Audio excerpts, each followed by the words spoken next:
Hola, hola a todos, muy buenas tardes. Bienvenidos a nuestra transmisión número 45, donde vamos a hablar sobre cómo mejorar la salud femenina y en especial cómo prevenir el cáncer de mama y de ovarios. El día de hoy tenemos como invitada especial a la doctora Fernanda Galvez, vegana de Chile. Nos acompaña el día de hoy para compartir todos sus conocimientos con nuestra comunidad Dile Conciencia. Doctora, ¿cómo está? Muy buenas tardes y bienvenida a nuestra comunidad de Dile Conciencia. Hola, ¿cómo estás? Buenas tardes. Doctora, muchas gracias por aceptar la invitación. Me alegra mucho tenerla por aquí con nosotros para compartir todos sus conocimientos y su experiencia también en mejorar esta salud femenina y sobre todo hablar de cómo prevenir ese cáncer de mama y de ovario que está matando a tantas mujeres actualmente, no solo aquí en Colombia, sino también allá en Chile. Ujú, así es. Y ojalá habláramos de otros par de cáncer que también son importantes en la salud femenina, como el cáncer de cuello uterino. Por favor, doctora. Todo en por aquí está, trabajemos por acá. Buenas tardes, se están uniendo bastantes, no solamente mujeres, sino también hombres que se interesan por la salud de sus esposas, mamás, hijas y demás, ¿cierto? Que estamos alrededor de ustedes. Muchas gracias también por tenernos en cuenta y presentes. Bueno, estábamos diciendo entonces, doctora, que más o menos una de cada 8 mujeres están muriendo por estas enfermedades. No sé cómo estén los números allá en Chile, pero creo que están bastante parecidos. Sí, se sabe que 1 o 2 de cada 8 mujeres van a tener cáncer de mama y es la tasa, el cáncer con más muertes en Chile hoy en día.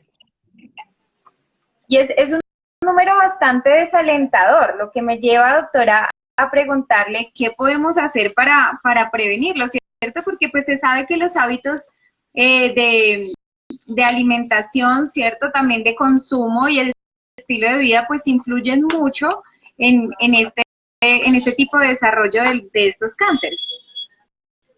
Claro. Bueno, hay harto que podemos hacer. Hay que recalcar que la mayoría de los cánceres ginecológicos eh, van a tener un componente que tiene que ver mucho con nuestro estilo de vida, con la dieta, en general el estilo de vida que incluye tabaco, consumo de alcohol y otras cosas como alimentación. Y es súper importante también saber las causas que producen estos tipos de cánceres, que por cada uno va a ser diferente, y cómo lo podemos prevenir también.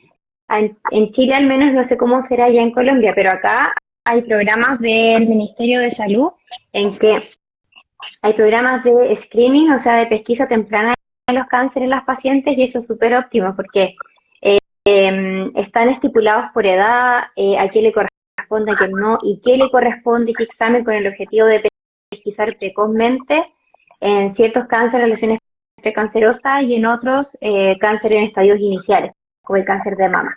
Entonces, es súper importante conocer también los programas de cada país, porque de eso también depende qué es lo que te va a tocar y cuándo, a qué edad.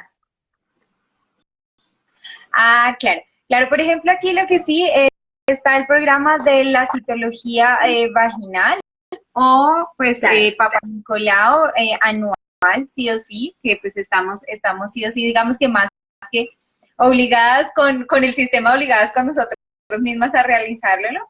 Y pues el que siempre se nos promueve bastante es hacernos el autoexamen de seno. claro. El autoexamen de mama es súper importante. Yo se recomienda harto. Ojalá hacerlo luego de la menstruación o algún día del mes que sea el que tú elijas, porque además de autoconocerse y conocer el tipo de mama que tú tienes, si es más glandular o es más bien firme o no tanto, tú vas a reconocer ese patrón, luego tú vas a saber perfectamente cuando cambia ese patrón de normalidad que tú tienes en tu mama. Entonces, es súper importante el examen, el autoexamen adicional a todo lo que vamos a conversar hoy día. Y con respecto al cáncer de cuello, Hay algo que es mucho, mucho, mucho mejor inclusive que el Papa Nicolau, que es la vacuna del virus papiloma. Bueno, estamos mezclando temas, pero en el fondo lo importante es que tenemos herramientas que le podemos ofrecer a las usuarias para que también tomen en cuenta, para que puedan utilizar y prevenir de esa forma ciertos cánceres que nos afectan directamente como mujeres. Me encanta, doctora. Muchas gracias por tenerlo, pues también al traerlo a la mesa, porque sobre todo ahorita que está tan de moda el tema de las vacunas, ¿cierto? Sí, Eh, tan de moda, claro. y están muchas que sí, que no, entonces pues también recuerdo que cuando salió esta vacuna hubo la misma controversia. Claro, el tema es que siempre hay equipos ahí medio antivacunas y que están un poco en contra, pero en el fondo la vacuna del virus papiloma al menos se conoce que es una vacuna muy segura, que no produce grandes efectos adversos, muertes es un 0.00001, ponte tú, o sea, la verdad es que es bastante segura y te previene la causa directa del cáncer cervicuterino, que es el virus papiloma humano. O sea, en los estudios que se han hecho por poblaciones vacunadas ha disminuido un 100%, 99, un 100%, las lesiones precancerosas de alto grado y el cáncer de cuello uterino. O sea, es la cura para el cáncer que la gente ha pedido toda la vida y que ahora está disponible. Y es curioso que han pedido siempre la cura contra el cáncer. En este cáncer está la cura y aún así hay gente que es reticente a vacunarse. Y lo otro es que al menos acá se están vacunando en programas a la gente que va en cuarto y quinto básico del colegio y está estudiada en un principio hasta los 26 años y ahora está hasta los 45, incluso después en casos seleccionados. O sea, claramente es un amplio margen para poder vacunarse y mi recomendación es siempre que se vacunen, que siempre lo hagan y que además continúen haciéndose los screenings necesarios como la citología o el Papa Nicolau, que es lo mismo, algunas otras intervenciones.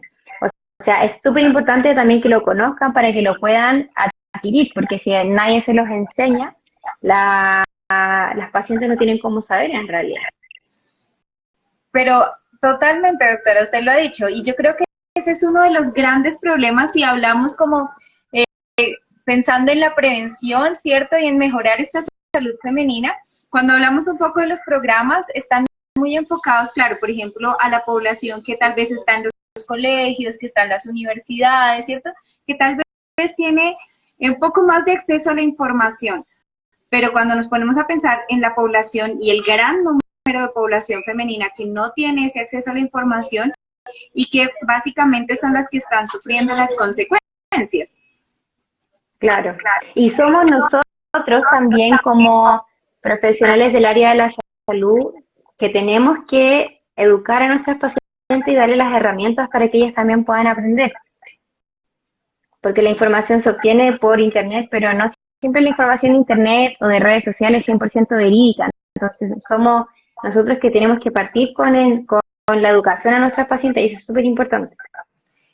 Claro. Y entonces ahí tocamos otro punto súper álgido, doctora, y es el tema de las fuentes de información, ¿cierto?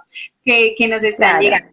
Porque a la larga, la razón o una de las principales razones, volvemos a decir, para que nuestra salud femenina se vea afectada, son nuestros hábitos y nuestro estilo de vida. Y eso está muy mediado por la información que hemos venido recibiendo, por cómo nos han venido educando. Así que, pues, doctora, si nos puede ayudar un poquito para empezar a darnos luces de cuáles son esos hábitos que sí o sí hay que empezar a cambiar. A cambiar y a mejorar, porque, por ejemplo, todos nos criamos también muchas veces en unos ambientes que son de poco ejercicio, de consumo de alcohol excesivo, de tabaco y que son hábitos súper modificables. Entonces hay que partir por eso, que son lo más básico, como para empezar a mejorar un poquito la salud ginecológica en general, sobre todo a nivel de los cánceres, pero en general, o sea, cualquier enfermedad de la índole ginecológica, y me atrevería a decir de otras índoles también, tienen estricta relación con esos tres puntos, que es el ejercicio, el consumo de alcohol y el consumo de tabaco. Y vivir en ambientes de fumadores también es importante, siempre se resta importancia, pero es súper importante el ambiente en el que movemos. ¿Y para qué hablar de la alimentación? O sea, es un tema que a mí me encanta y trato de hacer activismo cada vez que puedo, pero en el fondo el consumo de lácteos, el consumo de carnes rojas o de carne en general y el consumo de azúcares refinadas también se asocia a un aumento del riesgo de cáncer y que eso está súper demostrado, entonces eso también tenemos que informar a los pacientes y si ellos deciden seguir consumiendo, seguir fumando, etcétera, hay cada uno libre de decir lo que quiera, pero nosotros somos los que tenemos que educarlos con respecto a eso. Y eso está súper estudiado, o sea, no hay nada nuevo. Muy, muy cierto, doctora. Además, pensando, claro, en el tiempo que viví en Chile, recuerdo mucho que una de las cosas que a mí más me chocó cuando llegué fue ver la cantidad de fumadores que había. Y era como que de verdad yo salía a la calle, era como, no puedo respirar, sobre todo cuando empieza a entrar el invierno, que se duplica la cantidad de fumadores. Es impresionante y claro, entonces uno dice, bueno, pues a la larga son ellos los que fuman, pero es que también me estoy viendo afectada yo. Entonces, cada vez que Sí, podamos hacer sí es el ejercicio, ambiente, claro, el ambiente. Y un cuarto punto que tiene relación con todo lo anterior también es la obesidad. Acá en Chile también se sabe que las mujeres que están en edad fértil, que tiene mucho que ver en relación con los cánceres que estamos hablando, un 60% tiene obesidad o sobrepeso o que están ya al menos con sobrepeso, entonces también es súper importante mencionarlo. No es la idea ser punitivo con respecto al peso para nada, pero sí hay que destacar que tiene cierto tipo de relación también con la génesis de los cánceres y también es importante mencionarlo.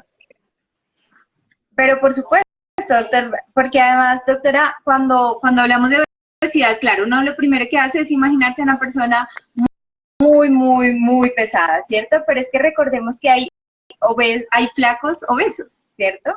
Y eso también nos Exacto. incluye a las mujeres. Entonces no es solamente pensar en la talla, sino es pensar en realidad cómo estamos por dentro, porque a la larga nuestra salud femenina va mucho más allá de un tema estético, o sea, de pronto nos hemos enfocado como en el tema del cáncer, pero hay muchas otras enfermedades que igual, doctora, sí me gustaría que las nombráramos, porque yo sé que sobre todo nuestra población joven, pues no está pensando en cáncer, pero sí hay muchas cosas que les pueden afectar y podemos mejorar con estos cambios de hábitos. Sí, de todas maneras, de hecho, según lo que tú mencionas recién, se sabe que ya la hipertensión, por ejemplo, antes era una enfermedad que era sobre los 40 años, hoy ya se conoce que tenemos cierta relación o predisposición genética según como tu madre embarazada te haya gestado, o sea, tiene mucho que ver con la epigenética, no tiene solo que ver con que a los 40 años fuiste hipertenso y punto, sino que también desde niño, desde que estás dando pecho, desde que eres adolescente. Ya no son enfermedades de adultos como se conocía antes, lo mismo que la diabetes, la resistencia a la insulina, y todo lo que lleva al factor de riesgo cardiovascular. Y sin ir más lejos, las mujeres tenemos mayor muerte por enfermedad cardiovascular y eso también siempre se le resta importancia y tenemos más riesgo de hacer infartos, accidentes vasculares y eso también hay que conocerlo porque muchas veces a la mujer que se está infartando le dicen no, ella está un poco ansiosa, por eso le duele el pecho. Puede ser que esté ansiosa, pero puede ser que se esté infartando. Entonces, tenemos que saber distinguir y tenemos que saber educar a las pacientes para que puedan consultar a tiempo. Entonces, tiene todo que ver una salud ginecológica y femenina, por decirlo de alguna forma, que tiene mucha relación con el estilo de vida. También hay enfermedades ginecológicas precisamente, como por ejemplo el síndrome ovario poliquístico, la endometriosis y otras cosas que la dismenorrea, por ejemplo, también tienen que ver con los hábitos alimenticios sobre todo y eso también no se conoce con tanta amplitud, por eso es súper necesario irnos nosotros mismos reestudiando, reeducándonos y así poder educar a nuestras pacientes. Doctora, muchas gracias porque tocó varios punticos que quiero que toquemos. Ahora no sé por dónde empezar. Uno de Por el que ellos es quiera. el tema de la planificación, ¿cierto? Porque es que hay varias cosas ahí que influyen. Uno, pues los métodos de planificación, que pues la gran mayoría, y me incluyo también, somos de los que planificamos con métodos hormonales. Y eso indudablemente pues también influye y apoya también a todos estos malos hábitos para potenciar estas posibles desarrollos de cáncer y otras enfermedades en nuestros cuerpos femeninos. Mira, acá eso es súper controversial. Ahora está como súper de moda mencionar que los anticonceptivos aumentan el riesgo de cáncer de mama, que aumentan otros riesgos de cáncer, y eso la verdad es que no está demostrado. Hay algunos estudios que hablan de la relación de los anticonceptivos hormonales con el cáncer de mama, pero esos estudios tienen algunos riesgos de selección de las pacientes y además no aumentan el riesgo absoluto, que es el riesgo que tenemos todas las personas a lo largo del tiempo de generar el cáncer de mama. Por lo tanto, no está demostrado como un agente causal el uso de anticonceptivos, para nada. Lo mismo con el cáncer de ovario. Se sabe que el cáncer de ovario se disminuye con el uso de anticonceptivos, lo mismo que el cáncer de endometrio. O sea, por un lado podría ser un factor protector.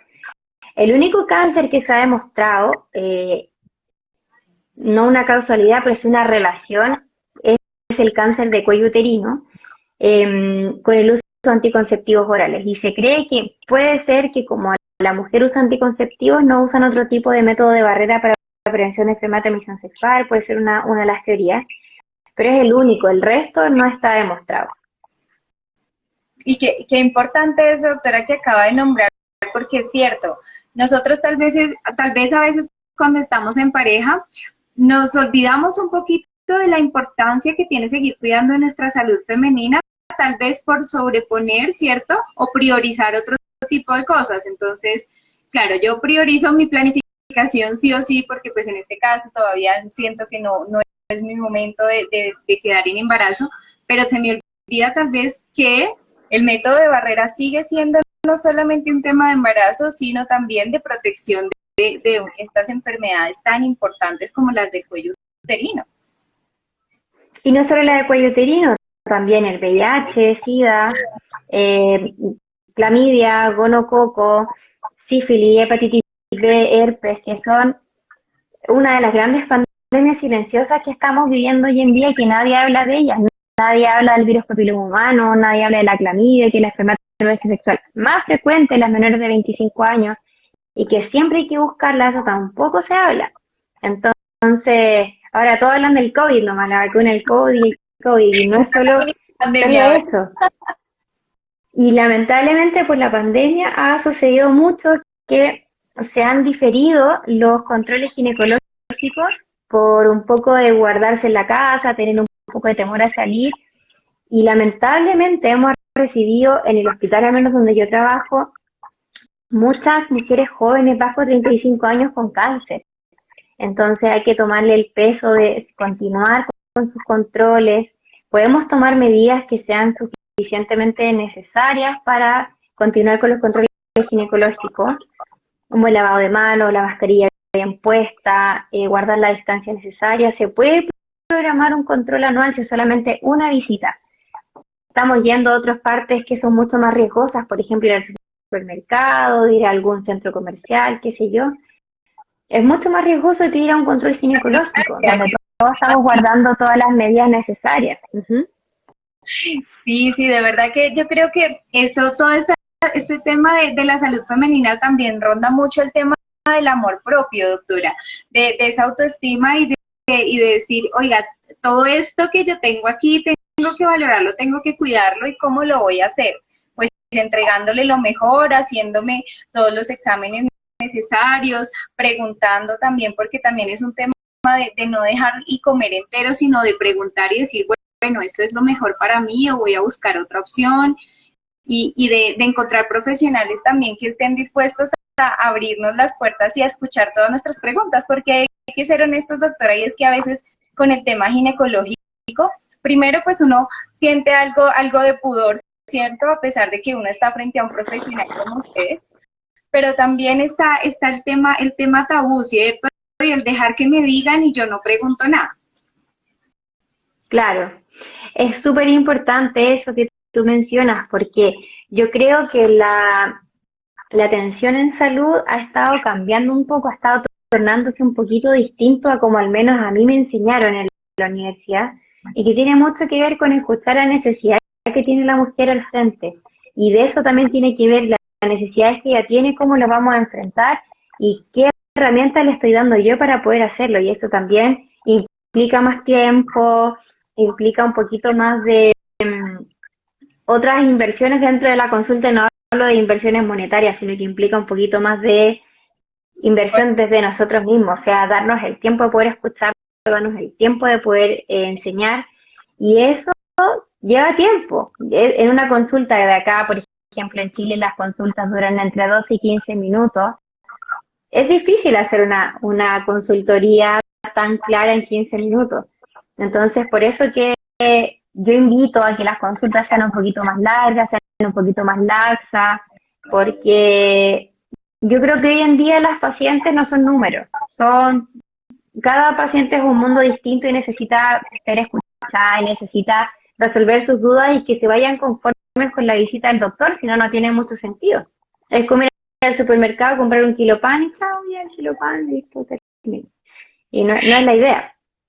Y nos acostumbraron a eso, a que el sistema de salud era tal cual, era eso es, vaya a Claro, que algo rapidito y ya, no más, a que le solucionen lo que usted, el problema que ya se generó, pero entonces este tema de la prevención estaba muy, muy olvidado, gracias a Dios lo estamos retomando y yo creo que profesionales como usted, doctora, nos ayudan también a encontrar ese camino de volvernos a conectar con nuestro cuerpo, con lo que somos, con lo que valemos y lo que necesitamos y le vamos a entregar. Y dentro exacto. ¿Y de qué es lo que quieres y qué es lo que no quieres también? Si eso también es válido en una consulta. absolutamente, sobre todo ahora con todo este tema, pero bueno, porque, bueno, ahí vamos a tocar otro tema, pero más adelante. Primero le voy a preguntar, ahorita que estamos hablando de la planificación, acerca de los estrógenos, porque también se ha dicho que los estrógenos tienen esta relación con el desarrollo de estos cánceres, ¿verdad? Ujú. Algunos sí, el cáncer de endometrio se relaciona con los estrógenos, el cáncer de ovario y el cáncer de mama. El Y cáncer pues, de cuello no, el cáncer de cuello uterino es una entidad diferente al cáncer de endometrio, a pesar de que es el mismo órgano. Se ha demostrado que sobre el 90%, incluso el 99% de las causas es el virus papiloma humano, que tiene millones de tipos y que finalmente no tiene nada genético, ninguna carga como familiar, por decirlo de alguna manera. El resto sí tiene relación con los estrógenos y que son principalmente, como dije, ovario, mama y endometrio.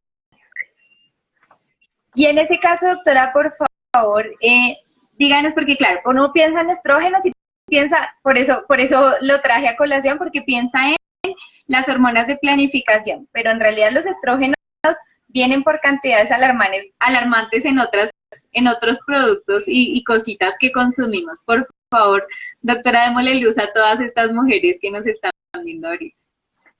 Eso también es un tremendo mito. Por ejemplo, en las mujeres que consumen soya, que se sabe que es un fitoestrógeno, o sea, es un tipo de estrógeno que actúa en los receptores de estrógeno del cuerpo entero, que vale decir que los receptores de estrógeno están de los pies a la cabeza, o sea, no es solamente el aparato reproductor. No aumentan el cáncer de mama, no aumentan el cáncer de endometrio y no aumentan tampoco las niñas, por ejemplo, que consumen soya, no van a ser pubertad precoz tampoco, eso también es un mito. Es mucho más importante el tema de alimentación, lo que mencionamos en un principio. El consumo de carne, el consumo de azúcar refinada, el consumo de lácteos, el tabaco, el alcohol, el ejercicio. Eso. No es más que eso, porque finalmente se satanizan un poco el consumo anticonceptivo, se sataniza un poco el consumo de soya, pero realmente no se ha demostrado, no se ha estudiado realmente que eso sea un agente causal. Entonces, finalmente son hartos mitos y que circulan harto por la prensa y solamente alarman y asustan. Y es que ese es el tema, y lo traigo a colación justamente de esta manera, doctora, porque muchas de las cosas que le dicen a uno cuando uno cambia esta alimentación basada en plantas es justamente no, si es que esa soya es peligrosísima, ¿cómo usted va a cambiar su leche, cierto? Su leche de vaca Claro. por leche de soya si eso es la soya es transgénica y está llena de estrógeno? Entonces como que se queda uno como, Sí, pero esos son solo mitos. Los estudios, la evidencia científica dice que no aumenta el riesgo de cáncer y que no aumenta la pubertad precoz, que eso también es uno de los mitos más grandes en el consumo de soya en los niños, sobre todo en la parte ginecológica, que es lo que a mí me compete. Y por el contrario, todo lo que te mencioné antes, eso sí está estudiado que aumenta el cáncer. Entonces, si tuviéramos que hacer una intervención en la población, no es que dejen de comer soya, sino que dejen de comer carne, que dejen de consumir lácteos, que dejen de consumir azúcar refinada. Eso es mucho más valioso en la evidencia científica, no es lo que yo opine, es lo que dice la evidencia. perfecto, doctora. Entonces, de estos tres que acabaste de nombrar, por favor, indícanos cuál es el que más estrógenos tiene. ¿De qué cosa?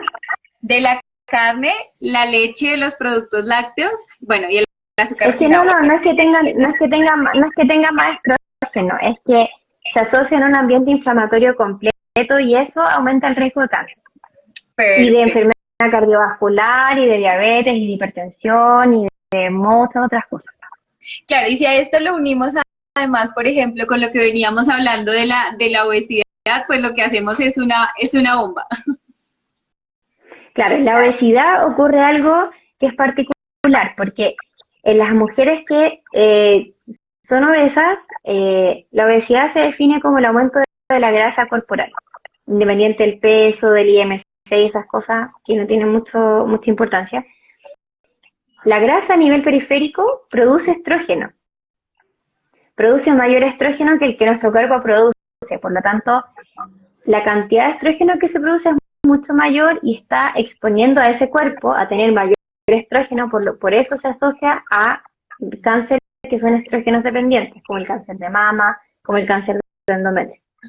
Y la progesterona, que es la hormona que viene a un poco calmar la función del estrógeno, no es capaz de frenar esta cantidad enorme de estrógeno y por eso se producen estos cánceres. Y es por eso que la obesidad está relacionada, no es porque no es por una cosa estética, como tú decías, tiene un porqué científico y eso también está estudiado. Doctora, me encanta, muchas gracias. Y para cerrar el tema de los métodos de planificación y esta relación, doctora, sí me gustaría que habláramos un poquito de, claro, cuando uno lleva mucho tiempo planificando con hormonas, siempre pues la recomendación que hemos escuchado es descanse del método hormonal. Y sí me gustaría, doctora, que nos dé también un poquito de luz al respecto, porque por lo menos las que llevamos mucho tiempo planificando, pues igual uno siempre lo duda, dice, ¿será que descanso?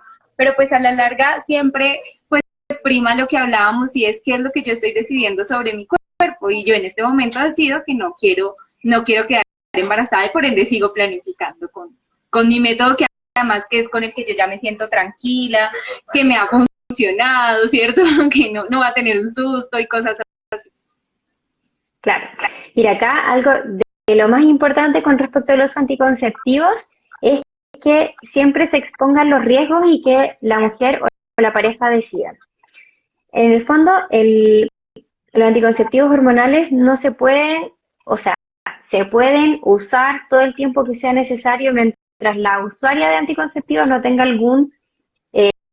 alguna contraindicación o algún efecto adverso no esperado o no querido por esa usuaria. Por ejemplo, el anticonceptivo hormonal se sabe que además de ser un buen anticonceptivo propiamente tal porque no ovulas, entonces no te embarazas, también tiene otros efectos beneficiosos como por ejemplo disminuye el acné, disminuye la cantidad de sangrado, disminuye el dolor.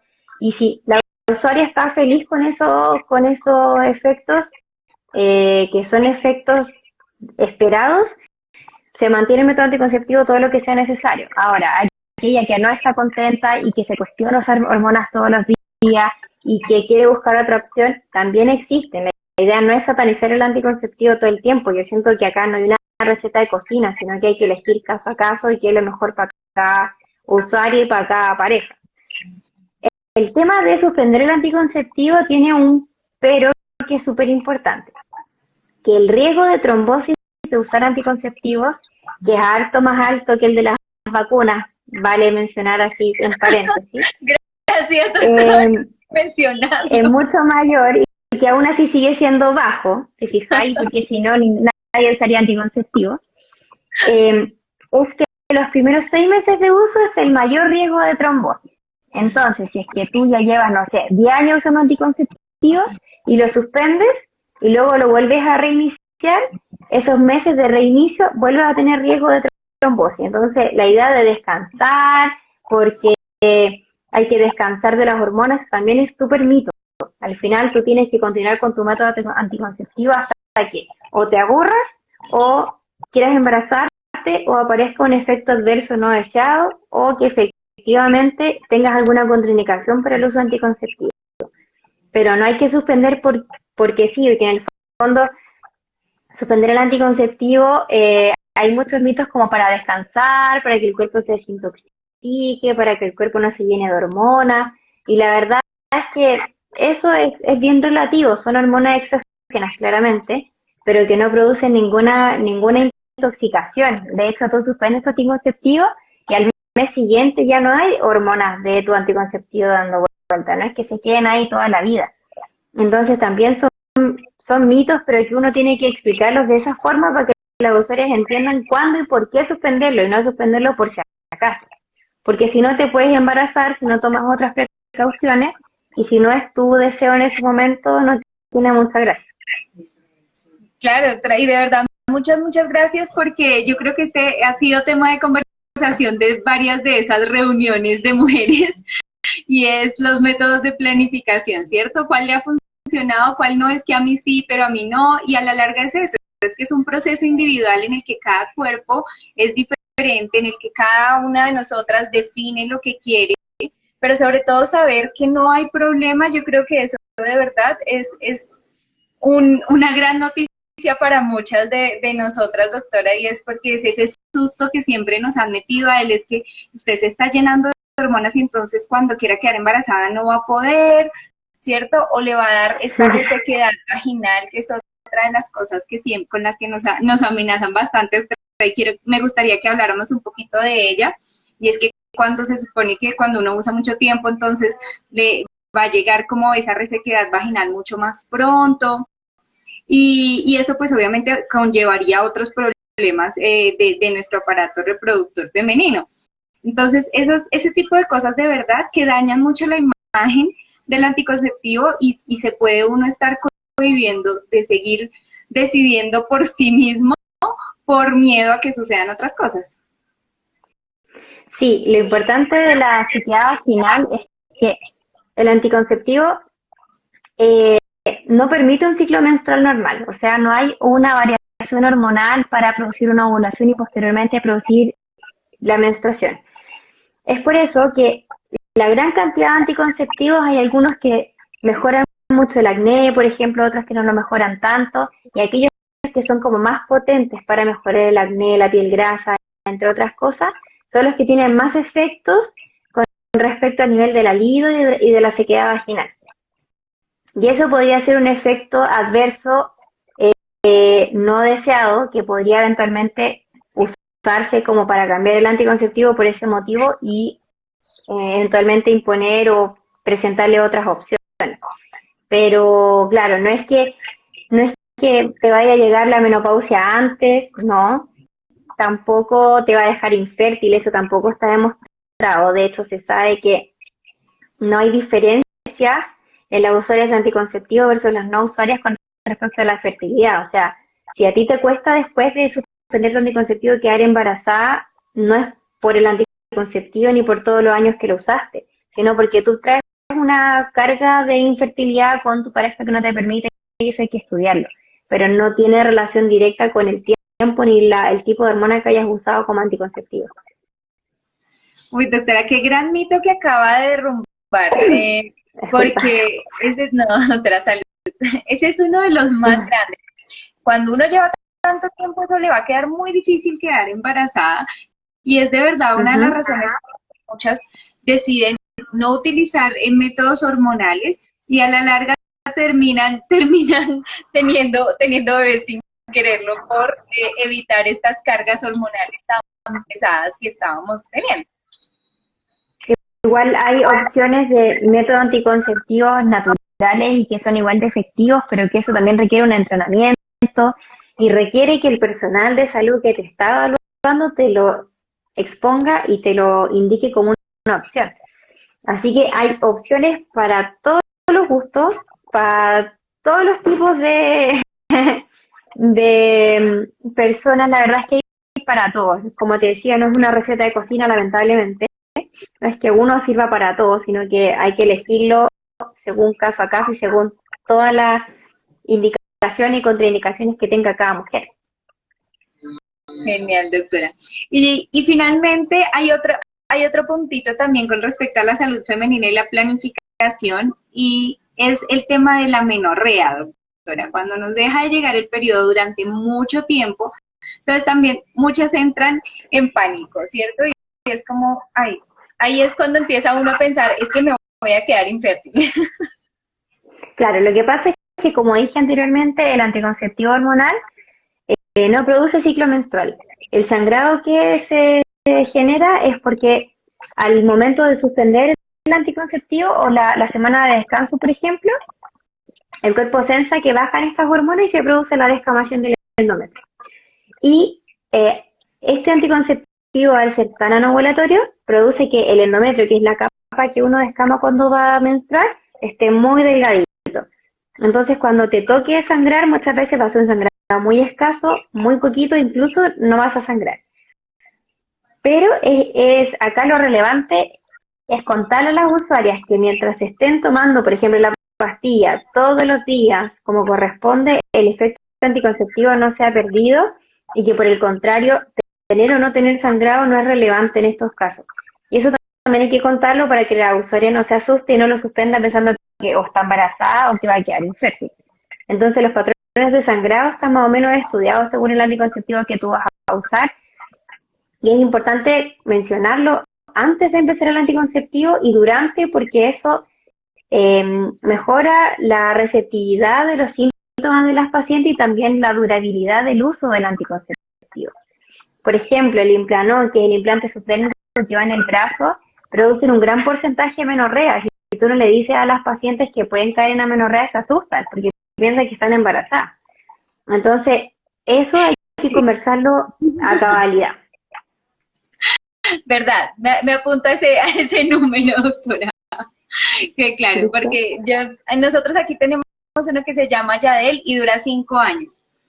Uh Y -huh. claro, cuando está uno como en ese periodo del empezar y se da cuenta que empieza a disminuir la cantidad de sangrado y luego desaparece, es ese momento en el que uno dice, ay Dios mío, esto falló. Entonces, Claro, entra en pánico. Y luego cuando permanecemos como en esa misma situación en la que ya no tenemos nuestro periodo menstrual normal, entonces también entra las otras dudas, es como me van a dar otras cosas, me van a dar otras enfermedades y esa es una de las dudas y de los miedos más grandes. así es. Bueno, doctora, yo creo que ahí estamos bien con temas de planificación y salud femenina, o hay algún otro que se nos haya escapado por ahí. De repente es bueno conversar sobre el control ginecológico anual. Como qué es importante, por ejemplo, cómo podemos prevenir los cánceres que estuvimos hablando en un principio. Y me gustaría como hablar de las cosas importantes por hacer por cáncer. Por ejemplo, hablemos del cáncer de mama, que es uno de los más frecuentes en el mundo. Importante el autoexamen de mama, siempre. La mamografía según corresponde y según los programas de educación y ante cualquier masa sospechosa o cambio en la mama que implique cambio del color, que aparezca piel de naranja, una masa dura o la mama fiebrada no es normal y se debe consultar a tiempo. Y así es la única forma de prevenir el cáncer de mama, porque lamentablemente 2 de 10 o 2 de 8 vamos a tener cáncer de mama a lo largo de la vida y eso no se puede cambiar. Se puede modificar un poquito el riesgo con todo lo que mencionamos anteriormente, como ejercicio, una buena alimentación, disminuir la carga de obesidad también, el tabaco y el alcohol. ¿Qué pasa, por ejemplo, con el cáncer de ovario? El cáncer de ovario tiene una mala gracia porque se diagnostica generalmente cuando está muy avanzado y lamentablemente no hay un tratamiento, o sea, no hay un examen diagnóstico que nos permita encontrarlo a tiempo o en etapas iniciales.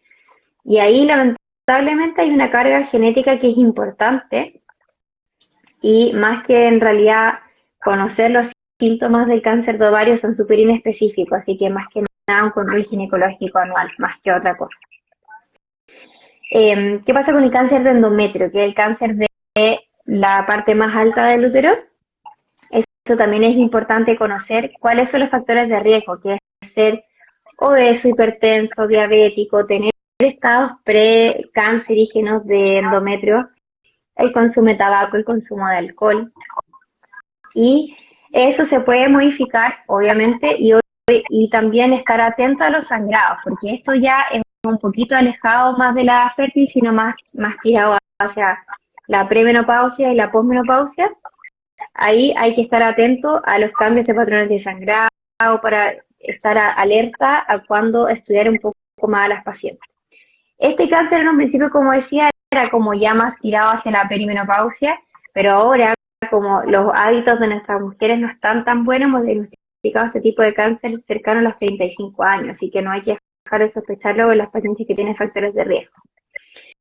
Y el cáncer de cuello, que es uno de los que más he estudiado porque más me ha interesado, la vacuna por lejos es lo que ha demostrado disminuir las lesiones precancerosas y el cáncer. O sea, si tuviéramos que recomendar algo, que se vacunen contra el virus papiloma humano. La vacuna que haya en su país, póngasela. Y pídasela a su ginecóloga, pídasela a su matrona, porque esta sí ha demostrado y es la cura para el cáncer de cuello uterino. Y obviamente continuar haciéndose los papanicolaos que corresponde, los exámenes para el virus papiloma de los 30 años y todo lo que eso, como se ha hecho siempre. Pero la vacuna llegó a revolucionar la salud ginecológica y si yo tuviera que dar un mensaje para la casa, vacúnese. Gracias, doctora, de verdad, muchas gracias por esa recomendación, porque de verdad que ha sido un mito, las vacunas siempre ha sido un tema, no vamos a decir que no y estamos en medio de todo este tema, pero siempre es bueno recordar que de verdad es la mejor opción, o sea, y es la única que tenemos, además. Y que además, no solamente para el cáncer de cuello, sino también para el cáncer de vagina, para el cáncer de vulva, para el cáncer de ano, para el cáncer de pene y para el cáncer orofaringio, que también tiene origen en el virus papiloma humano. O sea... O sea, hay que ponérsela. Doctora, aquí nos están preguntando si se recomienda poner la vacuna del papiloma humano luego de iniciar la vida sexual. Igual ya lo había comentado, pero como para responderle aquí a Ashley. La recomendación es, ojalá antes de iniciar la actividad sexual, pero si ya la iniciaste, póntela. Y no es necesario tener un examen de BPH negativo, ni tener el PAP normal, póngasela. En cualquier circunstancia, mejor ponerse la vacuna que no hacerlo. Perfecto.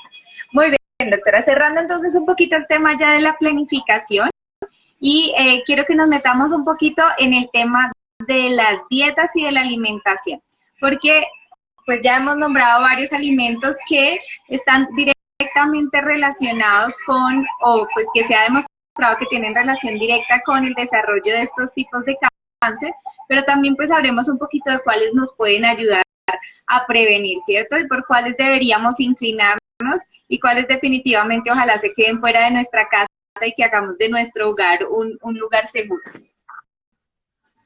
¿De la dieta te refieres? Sí, señora. Bueno, vamos a hacer activismo una vez más. Pero si pudiéramos elegir una dieta, mm, más que una dieta es un tipo de alimentación, porque la dieta siempre tiene una connotación un poco negativa de morirte de hambre y de comer poco, pero la alimentación basada en plantas está estudiado que mejora lo que hemos conversado anteriormente, el riesgo cardiovascular, el riesgo de hacer hipertensión, de hacer diabetes, de hacer resistencia a la insulina, y que por el contrario a lo que se piensa, si tú ya tienes el diagnóstico, también ayuda a mejorar ese tipo de enfermedades y eso conlleva a un riesgo cardiovascular completo. O sea, si yo tengo diabetes, ¿la puedo tratar con la dieta? Sí, la puedo tratar con la dieta, con especialistas que se dediquen al tema, con nutricionistas acorde y un equipo multidisciplinario, sí se puede. Y eso también ayuda a disminuir el riesgo de cáncer. Riesgo de cáncer, de todos los que hemos hablado, cáncer de gástrico, cáncer colorectal, cáncer de mama. O sea, no es solo la salud ginecológica, sino también un poquito más allá. Si tuviera que recomendar una alimentación, recomendaría la alimentación basada en plantas. Y para los que no saben qué es la alimentación basada en plantas, no es lo mismo que ser vegano, porque ser vegano es un estilo de vida que repudia el uso de los animales en todas sus formas, la explotación animal, ya sea en la alimentación, en la vestimenta, en la agricultura, en los ecosistemas, que engloba todo en el fondo. Y la alimentación basada en plantas es un tipo de alimentación que se basa principalmente en vegetales, verduras, cereales enteros y legumbres principalmente, y que no tiene o que baja en la mayor cantidad el consumo de ultraprocesados. Y de hecho los ultraprocesados son los que se han demostrado que tienen mayor relación también con el desarrollo de todas las enfermedades que hemos estado hablando. Y este tipo de alimentación se conoce que nos trae beneficios desde la infancia, la lactancia, el embarazo. O sea, una madre puede llevar una alimentación basada en plantas gestando a su hijo, y estos hijos pueden llevar alimentación basada en plantas siendo lactantes, tomando pechuga, siendo niños, siendo adolescentes, siendo adultos mayores, y en todas las etapas de la vida se ha demostrado que tiene beneficios. Muy por el contrario, como se sabía anteriormente, que se pensaba que iban a ser niños desnutridos, o niños que no crecían, o niños con déficit neurológico. Se puede en todas las etapas de la vida, pero siempre acompañado de profesionales que sepan del tema, porque hay que suplementar ciertas cosas según la etapa de la vida de la persona, que no son 100% aportadas por la dieta, como por ejemplo la vitamina B12, que es uno de los nutrientes críticos que siempre hay que suplementar en los pacientes que se alimentan basados en plantas. Pero es factible llevar en todas las etapas de la vida, y obviamente es lo que yo recomiendo y es lo que yo practico finalmente. Doctora, me encanta porque definitivamente cuando hablamos de activismo, por ejemplo, tú que nombraste la palabra, muchas personas inmediatamente su reacción es, no, ya va a empezar, ¿cierto? Pero es que Claro. este es un tema, yo vuelvo y repito, para mí es un activismo de salud, claro, de buscar mi salud, pero también por dónde comienza esa búsqueda de la salud, por el amor propio, ¿sí? Porque es pensar que la salud es eso, es amor propio, no es nada más, es qué es lo que me estoy entregando. Pero en ese orden de ideas y en esta alimentación basada en plantas, pues también hay diferentes estilos, ¿cierto? Y con todo este tema de las dietas, justamente, que de verdad es una palabra que a nosotros en Dilo Conciencia tampoco nos gusta, porque nosotros creemos en una alimentación saludable y sostenible para nuestro cuerpo y el planeta. Es justamente, claro. Hay muchas, las dietas altas en grasa se han asociado también a estos tipos de cáncer, pero entonces nos surge también a veces esa duda de, bueno, ¿y entonces las grasas son todos los tipos de grasas?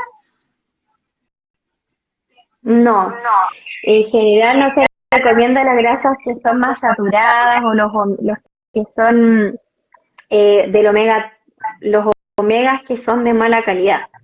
Pero, por ejemplo, en los vegetales encontramos muchas grasas saludables, como por ejemplo la palta, los frutos secos, en el sésamo, que son tipos de granos que la linaza, la chía, que se comen de manera natural y que nos aportan los omegas que son buenos y que finalmente son los que aportan beneficiosamente a la salud. Entonces, hay que consumirlo de todas maneras. Nosotros estamos dejando fuera los otros tipos de aceite, que son los aceites malos, por así decirlo. Y qué importante eso, doctora, porque a los pobres frutos secos se les ha satanizado un montón. No, es que eso es grasa Claro. y es pero terrible, no coma eso, no coma tanta palta o tanto aguacate, porque es que eso es grasa, si se da cuenta, eso es malísimo, porque claro, cuando empezaron a hacer estos estudios sobre las dietas keto, vamos a nombrarlas, ¿cierto? Que son altas en grasas, en especial en grasas saturadas, entonces empezó a haber mucha mala información al respecto de las grasas también, y eso sí que me gustaría, doctora, que nos ayudara y expliquémosles cuáles grasas sí definitivamente favorecen, en especial pues en este caso que estamos hablando de la salud femenina, pero pues que en realidad son buenas para todos, y cuáles pues definitivamente sí están dentro de este grupo que nos van a ayudar a potenciar nuestro 2 de cada 8 en las mujeres con cáncer. Mira, la verdad es que como tú mencionaste, los frutos secos, bien, la palta, como dije, el sésamo, la linaza, la chía, y hay cuantos otros, todo el aceite que viene la oliva, como usa la aceituna como de manera natural también, que son los omega 3 que finalmente consumimos habitualmente de manera natural en la alimentación. Los que son malos son los que decimos como los omega 6, que son todos los aceites procesados, los aceites amarillos que se le llaman, y eso obviamente uno no los recomienda y ojalá eliminarlo igual que lo ultraprocesado, que todos los otros alimentos que hablamos. Genial, doctora. Y finalmente, como para cerrar un poquito este tema de las grasas, por ejemplo, cuando uno habla de las porciones, justamente por este mismo miedo que se nos ha venido metiendo al respecto de estas grasas que en realidad sí son saludables, las necesitamos, pero además nos hacen mucho bien. En ese orden, por ejemplo, ¿cuál sería la porción que recomendaríamos, por ejemplo, para las personas que ya no tenemos consumo de proteínas de origen animal? ¿Hay algún problema con la cantidad de frutos secos que consumen? Porque siempre es como, pero no tanto. No, mira, en realidad el omega 3 yo siempre lo recomiendo consumir desde la linaza o la chía, y eso es una cucharada diaria, y con eso vamos a andar bien. El tema de los frutos secos, las nueces es como lo que más tiene, y un puñado de nueces diarias también está súper bien. Los frutos secos, la verdad es que va a depender qué cantidad o qué límite superior, va a depender de tus requerimientos, tus necesidades y cuánto, no sé, cuántas calorías tienes que comer diaria, etcétera, pero eso claramente lo ve el nutricionista. Pero a grandes rasgos puedes comer frutos secos todos los días y no te va a pasar nada como maligno por comer un puñadito de nueces o un puñado de almendra o de maní. Comer mantequilla de maní tampoco. Pero eso, claro, la porción exacta depende de cada persona, pero no hay ningún problema con consumirlo a diario. Maravilloso, maravilloso. Entonces, otro gran mito aquí derrumbado. Y finalmente, doctora, me gustaría que tocáramos un poquito que tú al comienzo hablaste algo de la lactancia materna, y me gustaría saber qué papel juega esa lactancia materna también en el desarrollo de este tipo de cáncer, o de algunos tipos de cáncer que nos afectan a nosotros también como mujeres. Y también, pues, ahorita que estamos hablando del derecho a decidir sobre nuestro cuerpo, en el caso de las mujeres, por ejemplo, que hemos decidido de pronto no tener hijos, ¿tiene algún problema, cierto? Como decir, no, es que si yo no voy a lactar, entonces no, es que esas glándulas se atrofian, es que se escuchan tantas cosas, doctora.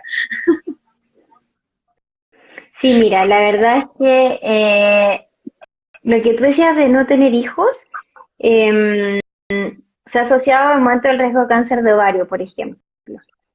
Qué más dijiste sobre la lactancia? La lactancia materna. Ya, la lactancia materna, la verdad es que hay que estimular la lactancia materna todo el tiempo que sea necesario, ojalá al menos 6 meses, ojalá un año. Y ahora está demostrado que la lactancia materna ojalá sea todo el tiempo que la madre y la cría quieran. Entonces, bien. Pero no se ha demostrado que tenga alguna asociación específica con algún cáncer, por ejemplo.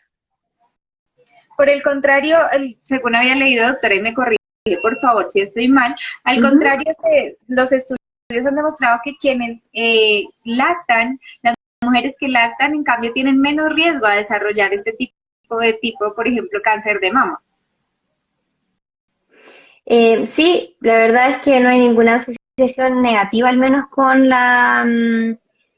con el cáncer de mama propiamente tal, y de hecho se considera como un factor protector la lactancia. Así que todos lacten, por favor. Maravilloso, doctora. Y finalmente, para dejarla descansar, doctora, la última pregunta es, bueno, y si Ujú. definitivamente pues ya terminamos siendo una de estas dos mujeres de cada 8 que nos dio algún tipo de cáncer, ¿qué podemos hacer? ¿Cuál es la recomendación? Y cómo podemos entrar como en esa etapa pues de recuperación, ¿cierto? Y de volver entonces, no a volver a nuestros viejos hábitos, sino más bien como de empezar una nueva vida también con esta nueva oportunidad que se nos está. Sí, o sea, eh, seguir al pie de la letra los tratamientos, eso es súper importante. Acá el tema de la ciencia está súper estudiado, que por ejemplo para el cáncer de mama, para el cáncer de ovario, para el cáncer de cuello uterino, es súper importante seguir las recomendaciones de los tratamientos según el estadio y la etapa que tenga el cáncer, primera cosa. Y segundo, mejorar los estilos de vida también ayudan a, de repente, la sobrevivencia por las recaídas que tienen los cánceres, así que también no hay que dejarlo de mencionar. Y más que nada basándose en lo mismo, tener hábitos de vida saludables, no consumir alcohol en exceso, no estar en ambientes tabáquicos, no consumir tabaco tampoco, hacer ejercicio, y eso está demostrado que ayuda también a la calidad de vida de las mujeres que son sobrevivientes de cáncer, que eso también no hay que dejarlo como de mencionar. Genial, doctora. Además, porque las mujeres que han sufrido de cualquier tipo de cáncer, siempre está el miedo a que vuelva a aparecer, pero además a que se asocia con otras enfermedades que aparecen post tratamiento. Y pues a la larga, cuando yo Claro. llevo buenos hábitos de vida, pues también voy a prevenir estas otras enfermedades y si no, por lo menos las voy a poder manejar de mejor manera. Sí, sí, en realidad todo tiene que ver con la autogestión en salud también. O sea, si uno se hace más consciente de qué es lo que está comiendo, cómo se está alimentando, cómo está durmiendo, que es súper importante, eh, qué tipo de relaciones tenemos con nuestros padres, con nuestra familia, también uno se autogestiona su propia salud y eso tiene que ver no solamente con la prevención, sino también con el tratamiento en sí. Entonces también es súper importante. Doctora, muchísimas gracias. Aquí estamos pendientes si tienen alguna otra pregunta para la doctora, aprovechenla. Este es el momento, si no, pues mientras tanto, doctora, yo de verdad estoy inmensamente agradecida por tenerla aquí en este espacio de Dilo Conciencia, donde promovemos el cuidado de nuestros dos hogares, de nuestro cuerpo, pero también del planeta. Y por eso esa invitación, porque como lo hemos dicho, definitivamente, pues cuidar nuestro cuerpo también cuida nuestro planeta y al revés. Entonces, muchas gracias por abrir este espacio, por acompañarnos, pues compartir todo su conocimiento y su experiencia. Y para las personas que tienen la bendición de estar en este momento en Chile, pues ahí vamos a dejarle las redes de la doctora para que la puedan seguir y tal vez pues puedan tener una maravillosa cita personalizada con la doctora, con tiempo y dedicación. Sí, claro. Gracias, muchas gracias por la invitación.